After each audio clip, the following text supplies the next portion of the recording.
Entonces, el Kehal Shion 1 era en el podrum de esta iglesia y ahí se topan hasta el día de hoy, ahí se topan los temeles de aquella iglesia bizantina.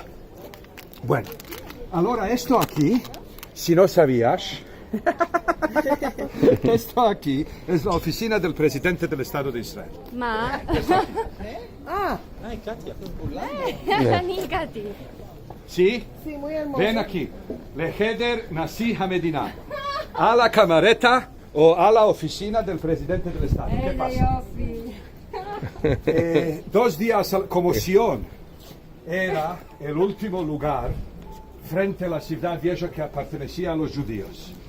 Entonces, para declarar que los judíos no levantaron las manos y no dejaron su esperanza de entrar una vez a la ciudad vieja, por aquí empezaba, con las murallas empezaba Jardín. Esto era el último lugar de la soberanía judía. Entonces metieron por aquí la camareta del presidente y 2 veces a la semana el presidente estuvo aquí mirando a Sion. Bueno, la ¿Y judía esto es empezaba la- por aquí. ¿cómo? Sí. ¿Ves las paredes? Digo, las murallas ahí. Esto es Urdun. ¿Ves la gente pasando por la muralla? Sí. La gente pasando por la muralla. Esto era Jardín, ¿ya? Sí. Esta pertenecía a Israel. Hebrew you. Sí. Sí, Ahí está, se ve la Universidad universidad, mía. Este- Esto es el Midrash. el Monte de los Olivos, se ve bien. Sí, sí. Ay, Y aquí cuéntame. pueden ver que el campanario de la iglesia de Miriam Turbesi es la copia, o a lo manco está en correspondencia con este. Ahora, estas murallas las fragó Solimán el Magnífico. Y aquí tenemos la muralla que la fragó Bibi el Magnífico.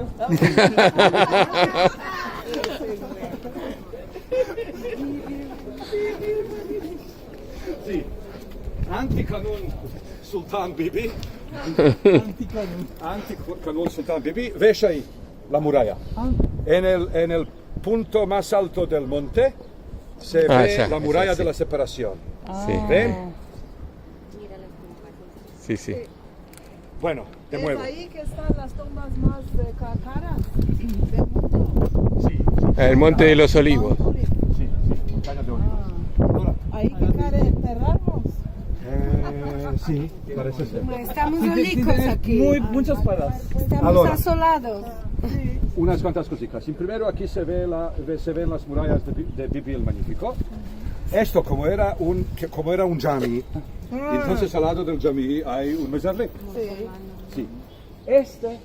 Una cosa extraordinaria. Esta cosa aquí, que se llama Chamber of Holocaust, es el primer lugar en el Estado de Israel en el cual se conmemoraba el Holocausto. Y era una iniciativa privada, porque el movimiento sionista no quiso nada que ver con la membración del Holocausto porque lo tomaban por vergüenza. ¿Vergüenza? Vergüenza como... Vergüenza quiere decir locos sos, locos sos, ¿qué más sos? Que como corbanes Es os llevan. el mito que el Estado de Israel es en pago por el Holocausto, para mí. No, esto desveló después. Ah. Cuando venían los sobrevivientes del Holocausto a Israel, ¿cómo los llamaban aquí? Sabones. Sí, sabones, los llamaban sabones. Ahora, mucha gente tenía vergüenza de mostrar el número, porque esto no era una cosa de honor, era una cosa totalmente de deshonor. ¿Por qué? Porque el mito sionista estaba basado en la baraganía judía, masada, ¿De qué no vos combatir. levantates contra Entonces, los vosotros, alemanes? ahora, es muy kulai combatir contra los palestinos. Yo siempre digo, una de las grandes mercedes del Dios es que nos dio por enemigo a a los estos beteres. Sí. No, porque estos nunca perdieron oportunidad de perder una oportunidad. Entre mientras se desvalopó un Estado judío que tiene ya músculos y todo. Ama, si teníamos que desvaloparnos frente a un Estado europeo, ¿dónde para dónde?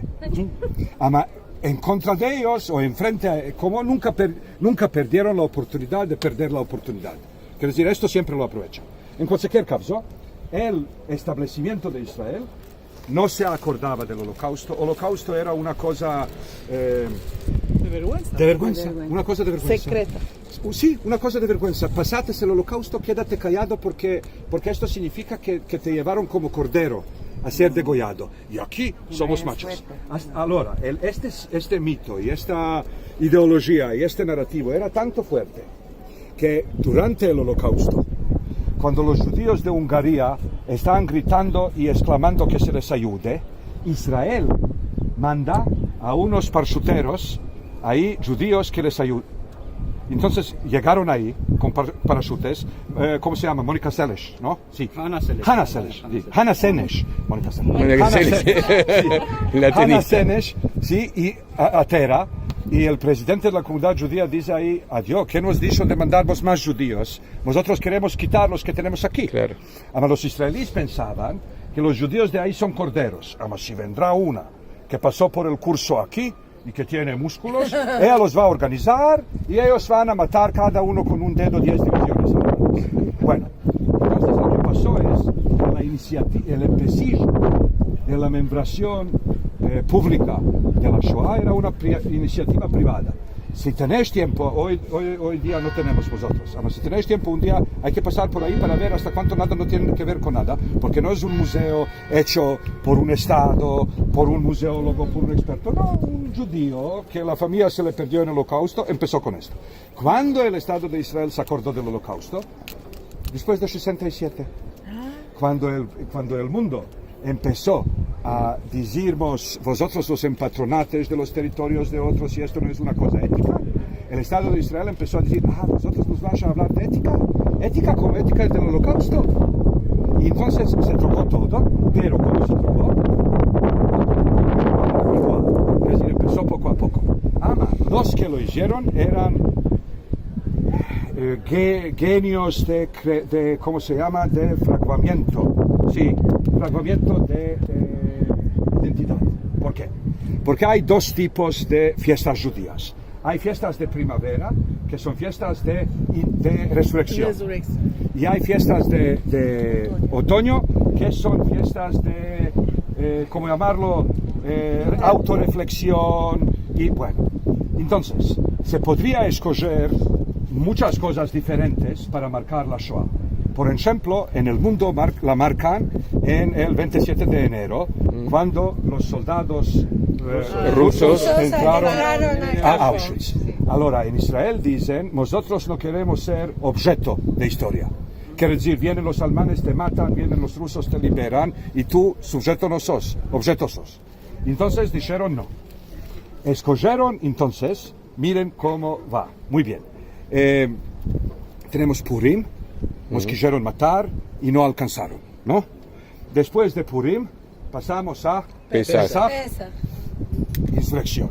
De ahí pasamos a Yom HaShoah de Agvura. Sí. No se llama el día del holocausto, se llama el día del holocausto y Baraganía. Sí.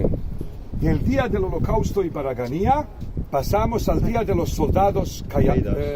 Yom HaZikaron. Sí, Yom HaZikaron. Yom HaZikaron. Y de Yom HaZikaron pasas a Yom HaAtzmaut. Ansina que, aunque sea, que todavía ni teólogos, ni filósofos, y ninguno no habla del sentido del holocausto, porque les parece un poco demasiado oportunista y no se habla de esto. Pero de otro lado, ya lo estamos recordando de una manera que ya le dio sentido en el contexto de resurrección del Estado. Quiere decir, tienes Purim, Pesach, Yom HaShoah, Yom HaZikaron, Yom HaAtzmaut. Todo en un bloque. Un mancebo israelí hoy, o imaginamos un mancebo israelí 50 años de ahora, o 150 años de ahora, él no debe pensar cómo interpreta la Shoah, porque la manera de conducir la vida ya lo hizo esto entrar al biollo chico. Entonces, de manera declarativa, nosotros estamos diciendo que esto es una tragedia insoportable, incomparable, que no se puede comparar con nada antes y nada después y nada en el medio y tal y cual. Y por esto no hay que buscar sentido y es falta de sentido ¿cómo se llama?, de mesura. ascribir cualquier sentido al holocausto y tal y cual. Pero de otro lado, prácticamente ya estamos recordando el holocausto como un paso para la creación del Estado. Ajá. Pero todo esto pasó con la troquía del... 67. Sí, 67. sí, sí. Bueno.